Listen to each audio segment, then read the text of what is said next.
Hello students, welcome to my YouTube channel The Creator। Students, आज हम लोग समझने वाले हैं पास्ट परफेक्ट टेंस की सीरीज में। आज मैं पास्ट परफेक्ट लेके आया हूँ। उसके पहले के बाकी सेंटेंसेस में पढ़ा चुका हूँ, बाकी सारी टेंसेस पढ़ा चुका हूँ। आज पास्ट परफेक्ट को समझते हैं। पास्ट परफेक्ट भी बहुत ही इजी वे में आप समझ लेंगे, इसमें कोई परेशानी की बात नहीं है। बस आपको थोड़ा सा पे अटेंशन करना है। बहुत ही इजी वे में समझा दूंगा। पास्ट परफेक्ट क्या है? पास्ट परफेक्ट जो है, हम पास्ट में ही, past in past means past की बात पास्ट में। मोस्टली क्या होता है स्टूडेंट, इसमें दो तरह के सेंटेंसेस यूज होते हैं। तो जो पहले वाला सेंटेंस होता है, पास्ट में हम दो काम करते हैं, यानी दो सेंटेंस बनते हैं। तो जो पहले वाला सेंटेंस बनता है वो पास्ट परफेक्ट होता है, और जो बाद वाला होता है वो पास्ट सिंपल होता है। तो पहले मैं सिर्फ पास्ट परफेक्ट है एक सिंगल सेंटेंस आपको समझाता हूं कि किस तरीके से हम ट्रांसलेट करते हैं। तो उससे पहले आप ये जान लें कि इसको हम कैसे ट्रांसलेट करें, इसकी रूल्स क्या है। तो स्टूडेंट्स, इसके रूल्स क्या है पास्ट परफेक्ट टेंस के? सबसे पहले सब्जेक्ट पॉजिटिव सेंटेंस में, उसके बाद हैड, फिर वर्ब की थर्ड फॉर्म यानी पास्ट पार्टिसिपल, और उसके बाद ऑब्जेक्ट। ये इसके रूल्स होते हैं। जैसे मैं जा चुका था, ये पास्ट परफेक्ट है, सिंगल सेंटेंस है, मैं जा चुका था। तो सबसे पहले क्या बोल दिया हमने? मैं, सब्जेक्ट आई, उसके बाद हैड, आई हैड, वर्ब की थर्ड फॉर्म यानी पास्ट पार्टिसिपल। तो जाने को बोलते हैं गो, और थर्ड फॉर्म क्या हुआ? गो, वेंट, गॉन। तो थर्ड फॉर्म हुआ गॉन। मैं जा चुका था, आई हैड गॉन। इसी का अगर निगेटिव हुआ, निगेटिव में बनाना है तो हम कैसे बोल देंगे? आई और हैड के फौरन बाद स्टूडेंट्स यही पास नॉट लगा दिया जाता है, नॉट और gone, I had not gone. और जब स्पोकन इंग्लिश में बोलेंगे तो हैड नॉट का कॉन्ट्रैक्शन क्या बोल देते हैं? Hadn't, I hadn't gone. तो इस तरीके से हम पास्ट परफेक्ट को ट्रांसलेट करते हैं, इंग्लिश में बोलते हैं। अब स्टूडेंट्स, दूसरी चीज आपको यह ध्यान देना है कि पास्ट परफेक्ट में मोस्टली क्या होता है, दो सेंटेंसेस बोले जाते हैं। अक्सर जब हम बात करते हैं तो दो सेंटेंस की जरूरत पड़ती है। तो एक सेंटेंस पास्ट सिंपल में बनता है और दूसरा पास्ट परफेक्ट में बनता है। अब पास्ट सिंपल में कौन बनता है, पास्ट परफेक्ट में कौन बनता है? तो पास्ट में दो सेंटेंस है, एक पहले और एक बाद में। तो जो पहले काम हुआ होता है वही पास्ट परफेक्ट होता है, तो उसको हम पास्ट परफेक्ट में बनाते हैं। और दूसरा काम जो होता है, जो उसके बाद होता है, वो पास्ट सिंपल में होता है, यानी कि पास्ट इंडेफिनिट। यहां पास देखें, पास्ट सिंपल, पास्ट परफेक्ट, दो सेंटेंसेस का ज्यादातर ये कॉम्बिनेशन होता है। तो बहुत ही इजी वे में मैं आपको समझा दूंगा। लेकिन आगे बढ़ने से पहले एक बार स्टूडेंट्स, मैं आपसे ये कह रहा हूं कि आप लोग चैनल को सब्सक्राइब नहीं करते और अपना कमेंट्स नहीं देते।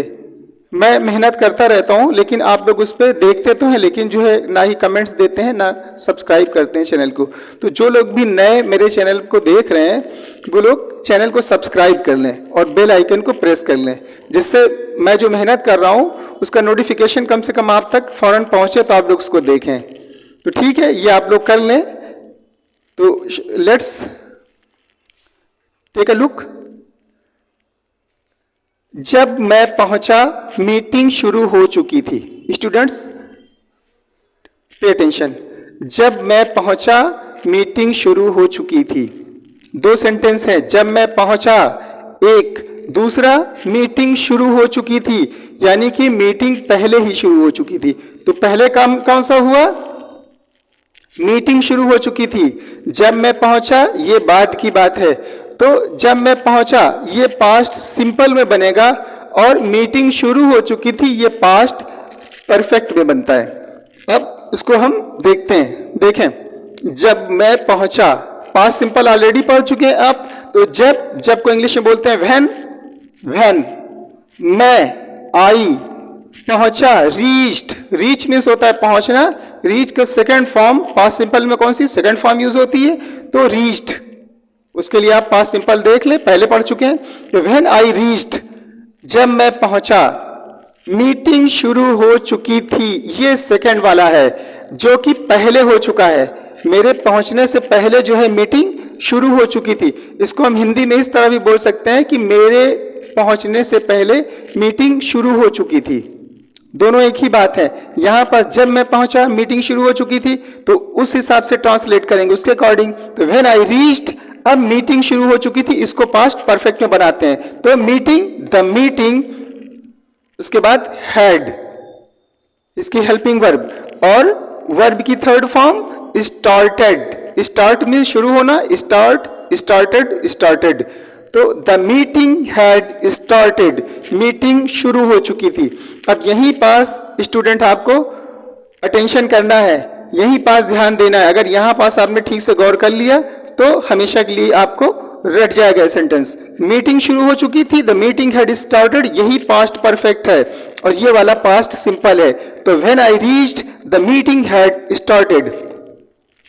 इसी को अगर हम निगेटिव में बोलना चाहें, हिंदी इसमें बोर्ड में ज्यादा जगह नहीं होती है, इसलिए स्टूडेंट्स हिंदी का सेंटेंस मैं एक बार लिख देता हूं, इंग्लिश का उसी में दोबारा समझा देता हूं कि निगेटिव इसको किस तरीके से बनाएंगे। जब मैं पहुंचा मीटिंग शुरू नहीं हुई थी, आपको यह कहना है कि जब मैं पहुंचा मीटिंग शुरू नहीं हुई थी, तो नॉट लगाना है। अब नॉट कहां लगाना है, बस इसको देख लेंगे, इस पे अटेंशन कर लें, आपको निगेटिव भी बड़ी इजी वे में समझ में आ जाएगा। व्हेन आई रीच्ड, जब मैं पहुंचा, ये इसी तरह रहेगा। मीटिंग शुरू नहीं हुई थी, तो मीटिंग, द मीटिंग हैड, और हैड के फौरन बाद लगा दिया जाता है नॉट। यही पास नॉट यूज करना है स्टूडेंट्स, हैड के फौरन बाद, हेल्पिंग वर्ब के बाद, हमेशा हेल्पिंग वर्ब के बाद ही नॉट आता है। बाकी का सेंटेंस उसी तरीके स्टार्टेड। तो when I reached, the meeting had not started. Had not का मैंने कॉन्ट्रैक्शन लिख दिया, हैडंट। कॉन्ट्रैक्शन ऑलरेडी आप लोग जानते हैं, पढ़ चुके हैं, पहले भी मैं समझा चुका हूं। तो हैड नॉट को हम कॉन्ट्रैक्शन बोलते हैं, हैडंट। स्पोकन इंग्लिश में कॉन्ट्रैक्शन ही बोला जाता है। तो इसको बोलने में एक बार में बोल देंगे, when I reached, the meeting hadn't started. Next, जाने से पहले वह घर को बेच चुका था। देखिए अभी मैंने बताया था कि इसको हम पहले लगा करके भी बोलते हैं कि कोई काम करने से पहले दूसरा काम हो चुका था, चुकी थी, इस तरह से सेंटेंसेस बनते हैं। जाने से पहले वह घर को बेच चुका था। अब इसमें देखते हैं कि पहले काम कौन सा हुआ, वह घर को बेच चुका था, ये काम पहले हुआ है, तो यही पास्ट परफेक्ट है। और जाने से पहले ये पास्ट सिंपल है। तो एक पास्ट सिंपल में और दूसरा पास्ट परफेक्ट में।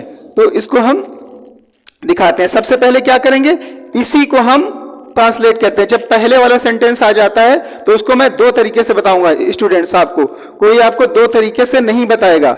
यहां सिर्फ ये वाला रूल आपको बता देंगे, लेकिन ये नीचे वाला नहीं बताएंगे यहाँ, और बुक्स में भी बहुत कम मिलेगा। But if you go to England then you will get this rule. अगर आप इंग्लैंड जाते हैं तो इंग्लैंड में इंग्लिश पर्सन जो होते हैं, जो अंग्रेज होते हैं, वो इस तरह से भी बोलते हैं। बहुत सी चीजें यहाँ हाइड की हुई है, छिपाई हुई है, या नहीं पता लोगों को। तो मैं दोनों रूल्स बताता हूँ। ज्यादातर यहाँ इंडिया में बुक्स में आपके ये वाला रूल यूज होता है कि पहले पास्ट परफेक्ट को हम ट्रांसलेट करते हैं, उसके बाद प्रेजेंट पास्ट सिंपल को ट्रांसलेट करते हैं। आपकी ग्रामर की बुक में, हाई स्कूल इंटरमीडिएट के एग्जाम में ये रूल चलता है ज्यादातर, तो आप इस तरीके से बना लेंगे। लेकिन दूसरा भी मैं आपको बता रहा हूं कि जब इस तरह के सेंटेंस आपके हाई स्कूल एग्जाम में या इंटरमीडिएट एग्जाम में या दूसरे एग्जाम में, कॉम्पिटिटिव एग्जाम में आएंगे, तो इस तरीके से आपको ट्रांसलेट करना है। जाने से पहले वह घर को बेच चुका था, तो पास्ट परफेक्ट जो है इसको आप पहले लिख देंगे कि वह घर को बेच चुका था, वह, ही, उसके बाद हेल्पिंग वर्ब हैड, बेच चुका था, बेचने को बोलते हैं सेल, सेल का थर्ड फॉर्म होता है सोल्ड, सेल, सोल्ड, सोल्ड। तो he had sold the house, वह घर को बेच चुका था। उसके बाद कॉमा लगा देते हैं यहां पास। अब जाने से पहले, तो पहले को इंग्लिश में बोलते हैं बिफोर, तो हम इसके बाद कॉमा लगाते हैं, इसके बाद बिफोर लिख देते हैं। अब जाने से पहले कौन गया है, वह गया है, तो हम यहां लिखते हैं ही, और जाने को हम गो भी बोलते हैं, मूव भी बोलते हैं। स्पोकन इंग्लिश में ज्यादा मूव का यूज किया जाता है। तो before he moved, before he went भी लिख सकते हो आप कि बिफोर ही वेंट। तो he had sold the house, before लगाया, एक बार फिर ठीक से देख ले, और ही लगा देंगे क्योंकि ही सब्जेक्ट है, बिफोर ही मूव्ड। पहले वाला बना पास्ट परफेक्ट में और दूसरा वाला पास्ट सिंपल में। कभी भी दोनों पास्ट परफेक्ट में स्टूडेंट नहीं बनाएंगे वरना मिस्टेक हो जाएगी। हमेशा एक पास्ट परफेक्ट वाला पास्ट परफेक्ट में और दूसरा पास्ट सिंपल में बनता है। इसी का दूसरा मेथड होता है कि before he moved, past simple को पहले कर दिया हमने, यानी जाने से पहले, बिफोर ही मूव्ड, इसको पहले भी लिख सकते हैं लेकिन यहां आपको जल्दी कोई नहीं बताएगा, मैं आपको बता रहा हूं। लेकिन आप एग्जाम में ये वाला तरीका लिखिएगा, ऊपर वाला। ये इंग्लैंड में मैंने बताया आपको कि इंग्लिश कंट्री में इस तरह से भी लोग लिखते हैं, बोलते हैं, को फ्लुएंट बोला जाता है। बिफोर ही मूव्ड, और ये वाला सेंटेंस बाद में कर देते हैं, कॉमा उसी तरह लगता है। Before he moved he had sold the house. इसी का निगेटिव, ये पॉजिटिव था, अब इसी का निगेटिव देख लेते हैं। एक बार फिर मैं समझा देता हूं, अभी यहां समझाए, यहां पास भी देख लें कि जाने से पहले वह घर को नहीं बेच चुका था। सिर्फ नॉट लगाना स्टूडेंट्स, कोई प्रॉब्लम वाली बात नहीं, बिल्कुल इजी वे में समझ में आ जाएगा। देखिए इसमें लिखा था he had sold the house before he moved, negative में सेम ही। अब देखिए यहां हैड, अब हैड, और हैड के फौरन बाद निगेटिव, अभी ऊपर मैंने समझाया था कि हैड के फौरन बाद ही नॉट लगाए जाते हैं, यानी कि हेल्पिंग वर्ब के फौरन बाद नॉट आ जाता है। बाकी का पूरा सेंटेंस उसी तरीके से रख देते हैं, उसमें कोई चेंजेस नहीं होते। तो ही हैड नॉट का मैंने शॉर्ट में लिखा हुआ है हैडंट। आप हैड नॉट पूरा भी लिख सकते हैं और इस तरह भी लिख सकते हैं, HADN लगाते हैं, इनके बाद कॉमा करते हैं और ओ को कैंसिल कर देते हैं, टी लिख देते हैं। तो ही हैडंट, ही हैड नॉट या ही हैडंट, बोथ आर सेम। तो ही हैडंट, अब क्या, सोल्ड द हाउस, जो ऊपर लिखा था he had sold the house, आपने यहां लिखा he hadn't sold the house before he moved. सिर्फ क्या चेंजेस हुए, हैड के बाद नॉट को लगाया गया। इसी का अगर इंट्रोगेटिव हो जाए, क्या पहले आ जाए, क्या वह घर को बेच चुका था, जाने से पहले क्या वह घर को बेच चुका था। तो ये रूल मैं पहले भी बाकी के टेंसेस में बता चुका हूं कि जब कभी भी क्या पहले आए, इंट्रोगेटिव हो, तो हेल्पिंग वर्ब को पहले कर देते हैं स्टूडेंट्स और सब्जेक्ट को बाद में कर देते हैं, ऑर्डर को चेंज कर देते हैं। You have to change the order. यहां पर देखें इंट्रोगेटिव, देखिए had he sold the house, he had sold the house, had he sold the house। पहले क्या कर दिया मैंने, had को पहले कर दिया और सब्जेक्ट को बाद में कर दिया, यानी हेल्पिंग वर्ब पहले लिख देंगे और सब्जेक्ट बाद में लिख देंगे। बाकी सेंटेंस पूरा वही रहेगा, had he sold the house before he moved। सिर्फ इंट्रोगेटिव ये करना है कि हेल्पिंग वर्ब पहले और सब्जेक्ट बाद में, बाकी कुछ भी नहीं करना है। इसी का नेक्स्ट देखें, अगर सेंटेंस इंट्रोगेटिव आज है हो और साथ में निगेटिव भी हो, जैसे आपने बोला क्या जाने से पहले क्या वो घर को बेच चुका था, इसी को आप दूसरी तरह भी बोलते हैं कि जाने से पहले क्या वो घर को नहीं बेच चुका था, यानी इंट्रोगेटिव भी हो गया और निगेटिव भी हो गया। तो इसमें भी स्टूडेंट्स कोई प्रॉब्लम वाली बात नहीं है, बिल्कुल इजी है। हैड ही सोल्ड की जगह हम क्या कर देंगे, हैड पहले लिखेंगे, साथ में नॉट लगा देंगे, यानी हैडंट लिख देंगे, हैडंट, और बाकी का सेंटेंस वही कर देंगे, hadn't he sold the house before he moved. इस तरीके से ये पॉजिटिव, निगेटिव, इंट्रोगेटिव और इंट्रोगेटिव प्लस निगेटिव पूरे हो गए। अब एक सेंटेंस और देख लें, वह न्यूयॉर्क में 2012 से रहता था। ये भी पास्ट परफेक्ट है स्टूडेंट, इसको भी ध्यान दे लें। जब इस तरह के कोई सेंटेंस आ जाए हिंदी में कि वह, जैसे मैंने पास्ट परफेक्ट, प्रेजेंट परफेक्ट में सिखाया था, मैं वहां 10 दिन से रहता हूं, मैं दिल्ली में 5 सालों से रहता हूं, मैं इंग्लैंड में 2 सालों से रहता हूं। इसी तरीके से टाइम, पीरियड ऑफ टाइम या पॉइंट इन टाइम दिया होता है और पीछे से बात हमारे हो रही है, पास्ट से बात हो रही होती है। तो वह न्यूयॉर्क में 2012 से रहता था। देखिए देखने में रहता है था, पास्ट सिंपल लग रहा है, लेकिन साथ में पीरियड ऑफ टाइम, ये पॉइंट इन टाइम दिया हुआ है 2012, तो ये हमेशा पास्ट परफेक्ट होता है, या प्रेजेंट में है तो प्रेजेंट परफेक्ट होगा।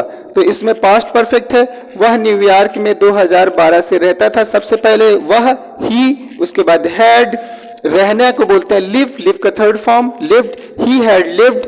अब कहा, न्यूयॉर्क में, इन न्यूयॉर्क, कब से?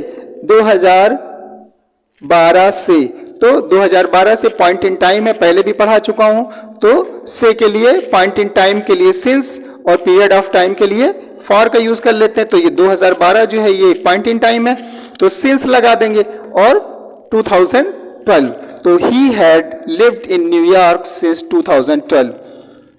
एक लास्ट सेंटेंस स्टूडेंट और समझ लें, इंट्रोगेटिव सेंटेंस है ये। देखिए क्वेश्चन वर्ड इंट्रोगेटिव, जब क्वेश्चन वर्ड इंट्रोगेटिव सेंटेंस में जब क्वेश्चन वर्ड आ जाए, क्वेश्चन वर्ड क्या, क्यों, कब, कैसे, what, where, who, whose, how much, when, ये सब क्वेश्चन वर्ड है।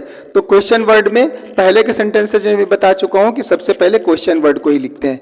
तो मुझसे मिलने से पहले तुम कहाँ रहते थे? कहाँ, देखिए ये स्टूडेंट कहाँ, ये क्वेश्चन वर्ड आ गया। तो यही क्वेश्चन वर्ड है, इसी को सबसे पहले लिख देंगे। तो कहाँ को इंग्लिश में क्या बोलते हैं? वेयर, लिख दिया हमने वेयर। अब उसके बाद हेल्पिंग वर्ब आती है हमेशा क्वेश्चन वर्ड के बाद, वेयर, हैड।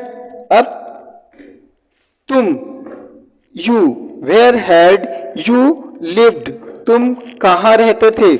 मुझसे मिलने से पहले, देखिए ये मुझसे मिलने से पहले क्या है? पास्ट सिंपल है, बिफोर लगाया और यू विजिटेड मी। तो इसमें समझ में आ गया स्टूडेंट्स कि पहले मैंने क्या बताया था कि एक पास्ट सिंपल और दूसरा पास्ट परफेक्ट। जो पहले वाला है वो पास्ट परफेक्ट। इसमें पहले वाला कौन सा है? मुझसे मिलने से पहले तुम कहाँ रहते थे, कहाँ रहते थे, देखो तुम कहाँ रहते थे, ये पास्ट परफेक्ट है। मिलने से पहले, पहले ये काम हुआ है यानी रहना, रहता था वो, तो इसी को हम पास्ट परफेक्ट में हमने बना दिया। Where had you lived, before लगाया, उसके बाद मुझसे मिलने से पहले यानी कि तुम सब्जेक्ट है तो यू को फिर एक बार ले आएंगे। तुम कहाँ रहते थे? तो यू, और मिलने को विजिट बोलते हैं, विजिट का सेकंड फॉर्म हो गया विजिटेड, तो before you visited me, question mark.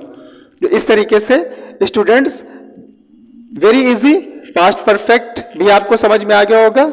उम्मीद है कि आप लोग इसको पढ़ेंगे, देखेंगे और इसको समझेंगे। अगर नहीं आता तो आप रिवाइज करके फिर से देख सकते हैं, और कोई प्रॉब्लम है तो कमेंट्स करें, और इसको वीडियो को सब्सक्राइब करना ना भूलें।